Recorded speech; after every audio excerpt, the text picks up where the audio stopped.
Décryptage des moments les plus forts de la semaine dans le cadre du procès des massacres du 28 septembre 2001. Pour ce premier épisode, nous revenons sur le déballage de M. Mamadou Kali Diallo. Nous vous laissons suivre une partie de son déballage et nous allons faire le décryptage. Suivez.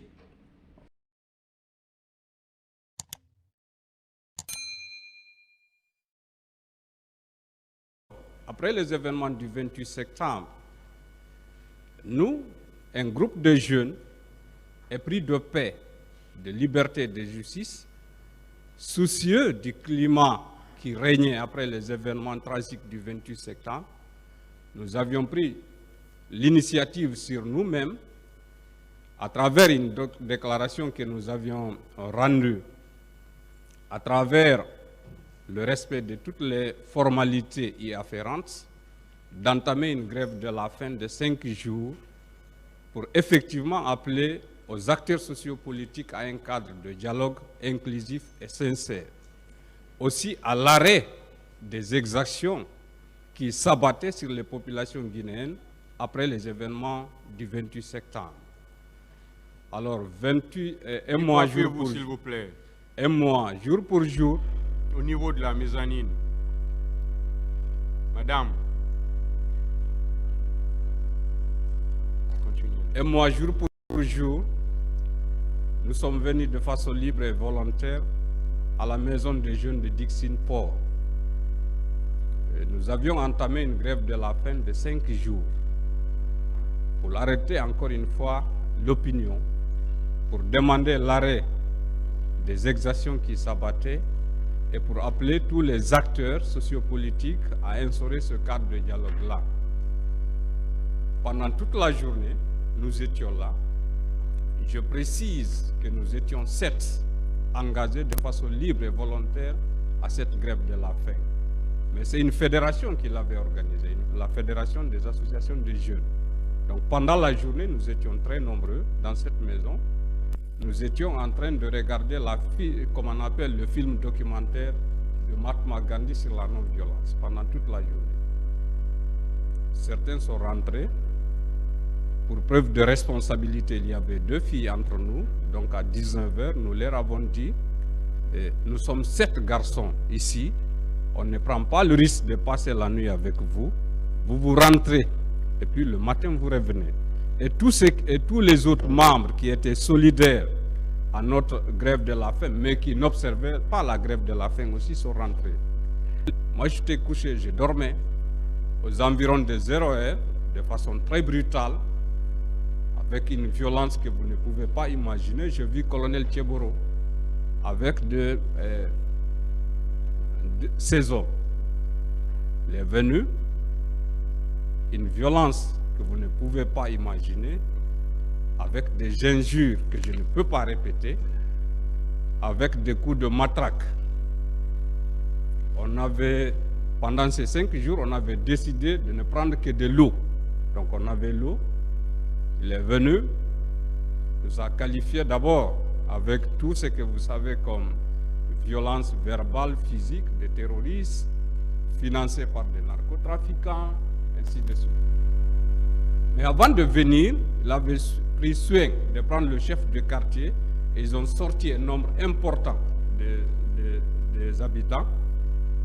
Et ils étaient, comme on appelle, en dehors de l'enceinte de la maison de Dieu.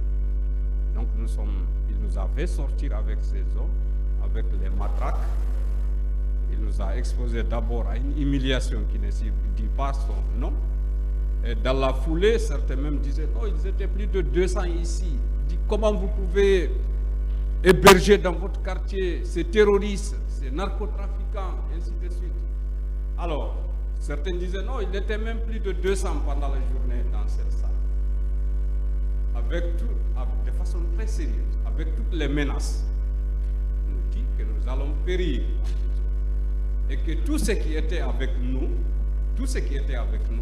seront recherchés. Il nous a pris direction du camp Alpha Yaya. Aux environs de 0h, nous sommes arrivés au camp Alpha Yaya, département antidrogue. Il nous a exposés à l'esplanade. savez, il y avait ce qu'on faisait passer comme sorte de ce qu'on appelle les daddy show. Il a pris les caméras, il a ordonné. Je dis bien qu'il a ordonné, on a pris les caméras. Donc, il dit bon, je vais vous donner à manger. Nous sommes en grève de faim. Il dit, vous avez le choix. Vous prenez chacun de vous un pain et une boîte de conserve, ou alors vous prenez 100 coups. Qu'est-ce que vous préférez? Avec toute l'arrogance, hein, avec commandant Tcheboro en ce moment, hein, qu'il était, avec toute cette arrogance-là, hein, c'est que vous savez. Donc finalement, on n'avait pas le choix. On dit, bon, on prend le pain et les boîtes de conserve. On nous a alignés avec une humiliation qui ne dit pas son nom. Vous prenez le pain, vous êtes en train d'être filmé dans l'objectif de nous faire passer dans cette rubrique d'Adi Show. Alors, en ce moment, on recevait beaucoup. Pour l'anecdote, d'ailleurs, moi j'étais là à l'extrémité, il y avait un agent très méchant envers moi, à chaque fois, m'attaque sur la tête. Tu finis. Vous voyez ma corpulence, je ne finis pas ça. À un moment donné, même j'ai eu, si vous voulez, l'inspiration de lui dire, coupe un peu le pain. Quand il a coupé, j'ai eu la vie sauve en ce moment. Il a arrêté de me taper sur la tête. Il nous a introduit, après il nous a ordonné de nous mettre dans un conteneur. Un gros conteneur, sans issue, avec un gros cadenas, on a fermé. Alors, je disais, vous savez, la Convention internationale de la... Vous venez donc de suivre le déballage ou une partie du déballage de M. Mamadou Kali Diallo. Son déballage a duré quelque chose de 16 minutes, mais nous avons proposé ces 6 minutes qui sont au début et qui sont très très capitales. D'abord, il commence par donner le but pour lequel ils étaient rentrés en grève. Parce que tout commence par leur entrée en grève. S'ils ont été arrêtés, si ils ont eu un lien avec le 28 septembre 2009, c'est parce qu'ils sont rentrés dans une grève ayant trait avec les massacres du 28 septembre 2009. C'est-à-dire, il explique qu'après les massacres du 28 septembre, avec tout ce qui est en train de se passer, avec le climat qui était en train de se dégrader, certains jeunes d'une fédération avaient décidé donc de faire une grève de faim pour attirer l'attention des autorités. Et c'est pendant cette grève-là que finalement, le colonel Tchekboro va descendre nuitamment avec ses agents pour aller les arrêter. Pour aller les arrêter et les emmener finalement au camp. Et lorsqu'ils emmènent au camp, qu'est-ce qui va se passer lorsqu'on emmène à son QG, disons à son QG, qu'est-ce qui va se passer? À son QG, le colonel Tchekboro va leur proposer à manger. Alors que ces gens sont en grève de faim, il va dire, vous devez manger. Il y a des boîtes de conserve, il y a du pain. Si vous ne mangez pas, alors celui qui ne va pas manger, il va prendre 100 coups. Ils sont donc obligés de céder. Ils sont obligés de céder, ils sont obligés de prendre les pains. Et après avoir mangé, qu'est-ce que le colonel Tchekboro va faire? Le colonel Tchekboro va les mettre dans un conteneur. Il va les mettre dans un conteneur. D'abord, vous savez que le colonel Tchekboro, on a toujours cité le colonel Tchekboro. Toutes les victimes ont cité le colonel Tchekboro dans cette affaire des massacres du 28 septembre 2009. Maintenant, imaginons. Déjà, lorsque nous regardons le colonel Tchekboro, dans ses prérogatives, vous allez vous rendre compte qu'on lui a posé beaucoup de fois la question de savoir quelles étaient ses prérogatives en tant que ministre d'État. Lui, il était ministre d'État chargé de la lutte contre la drogue, contre les narcotrafiquants, contre le grand banditisme. Cependant, d'abord, il se retrouve au stade le 28 septembre 2009. Est-ce qu'au stade, il y avait des bandits? Est-ce qu'au stade, il y avait des narcotrafiquants? Est-ce qu'au stade, il y avait des drogués? Nous savons qu'au stade, le 28 septembre, c'était une manifestation des opposants, donc des citoyens. Ils ont bien le droit de manifester et ce jour-là, ils sont allés pour manifester. Cependant, le colonel Tchekboro est 2 autres véhicules, donc total 3 véhicules de la brigade anti-drogue vont se retrouver au stade. Au lieu d'aller chercher les narcotrafiquants, au lieu d'aller chercher les grands bandits, eux, ils se retrouvent au stade, là où il n'y a pas de drogués, là où il n'y a pas de narcotrafiquants, là où il n'y a pas de grands bandits, là où il n'y a que des situations, des populations paisibles qui sont en train de manifester. Maintenant, regardons encore ici dans le cas de M. Mamadou Kali Diallo et son groupe. Ce ne sont pas des bandits, ce sont des activistes. Ce sont des activistes qui sont soucieux de la situation de leur pays et pris de paix, qui se disent ça dégrade dans notre pays, ça se dégrade dans notre pays, il faut que nous puissions faire quelque chose. C'est là où ils vont décider de faire cette grève de la faim. Mais c'est Tchèque Boro qui va donc arriver, il n'y a pas de drogués, il n'y a pas de narcotrafiquants, il n'y a pas de grands bandits, mais c'est la brigade anti-drogue qui va aller pour arrêter ces gens-là.